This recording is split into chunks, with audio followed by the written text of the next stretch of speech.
Not keeping accent reserve hanging. ये उसने comment किया, इसने बेन जॉनसन ने इसके ऊपर।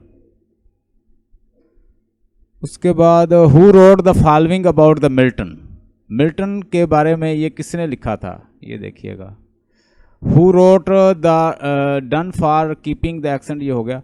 Who wrote the following absent following about Milton,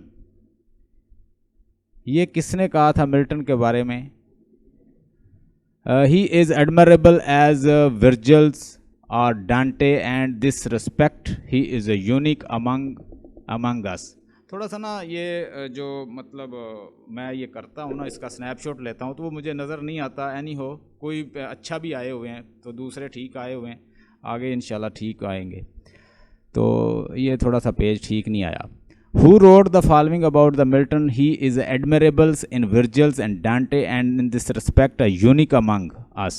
None else in the English literature possible like the distinction. ये कौन है बार बार? आर्नल्ड। आर्नल्ड ने कमेंट किया था किसके बारे में, मिल्टन के बारे में। क्या कहता है कि he admirable as Virgil or Dante and this respect। Matthew Arnold का नाम आपने सुना होगा। मैथ्यू आर्नल्ड के बारे में मैंने आपको कुछ पढ़ाया था। मैथ्यू आर्नल्ड के बारे में मैंने कुछ पढ़ाया था आपको।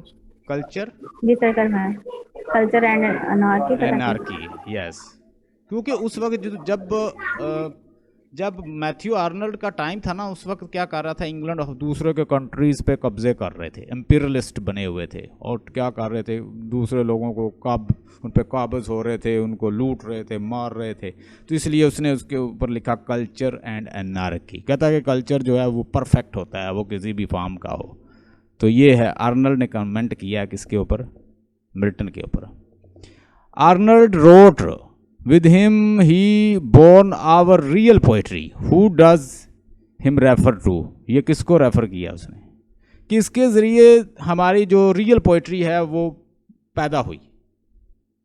बोर्न आवर रियल पोइट्री किसके ज़रिए पैदा हुई, कहता है चौसर के ज़रिए। चौसर को उसने कमेंट किया आर्नल्ड ने। आर्नल्ड जो है वो एडमिरर है किसका, चौसर का।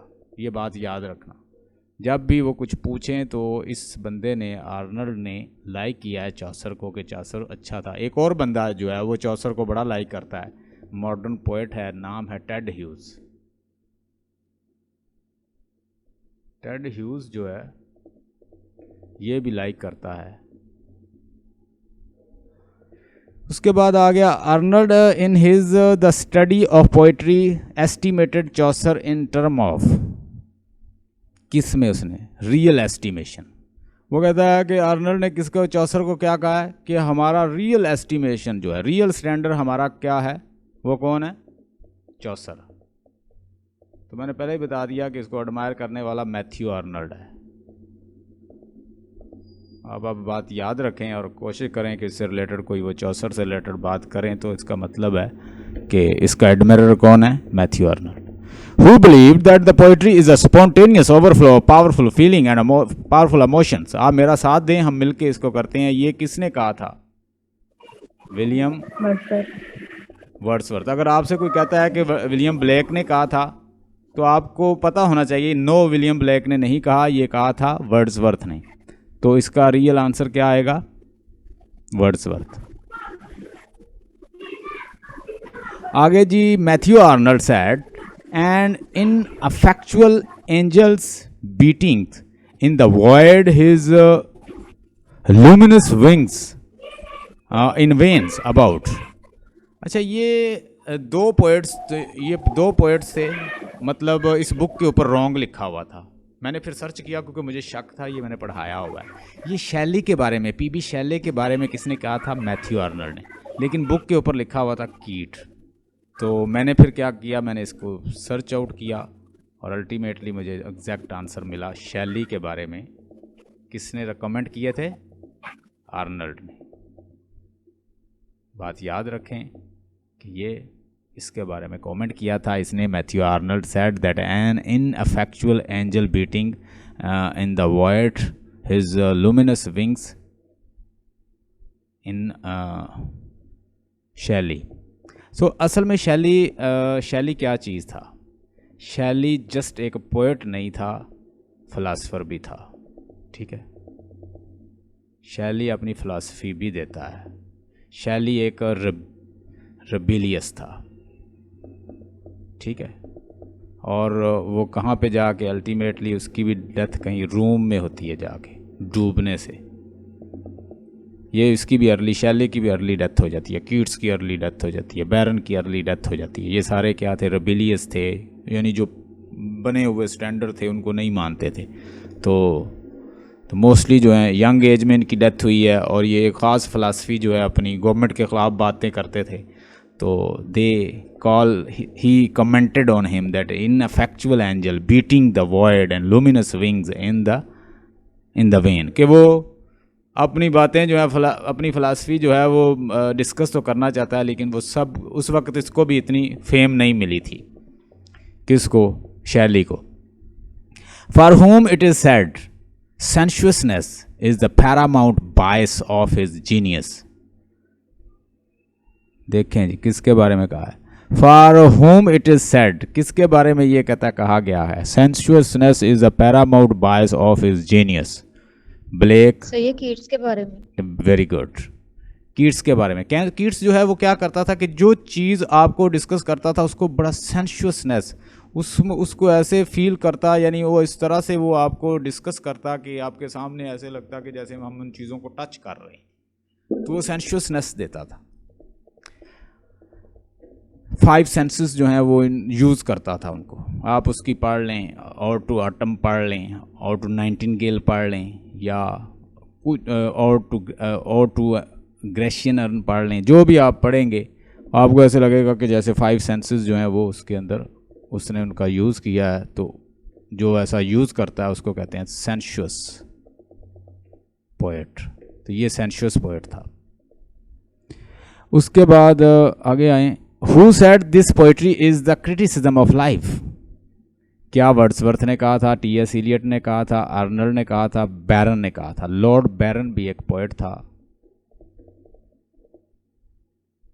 देखें ना, ये सारी तकरीबन क्रिटिसिज्म से रिलेटेड हैं। अभी मैंने आपको लिरिकल जो उसने प्रीफेस टू लिरिकल बैलेड लिखा है वो भी इंशाल्लाह पढ़ाना है। अभी मैंने आपको ये भी पढ़ाना है कि Samuel Taylor Coleridge as a critic, Wordsworth as a critic, T S. Eliot as a critic.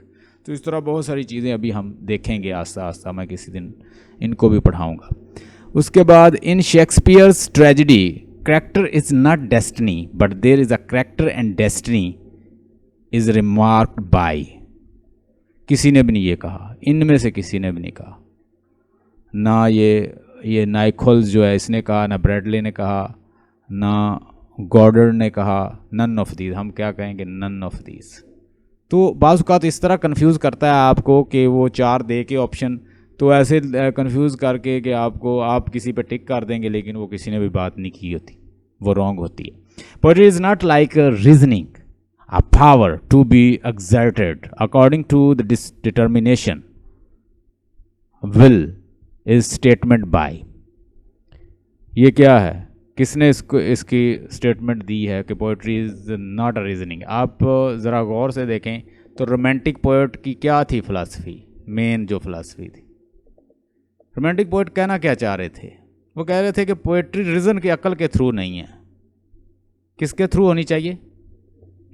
Emotion के थ्रू, पैशन के थ्रू, फीलिंग के थ्रू, ठीक है, और इमेजिनेशन के थ्रू। तो ये किसकी बात है? ये शैली ने कहा था। शैली भी एक, मैं कहता हूँ कि एक फ़िलासफ़र भी था। और टू वेस्ट विंड बड़ी ज़बरदस्त पोएम है इसकी। आ गया इसकी जो ये ठीक है कुछ हद तक, तो इंशाल्लाह इधर हमें ज़्यादा समझ आएगी।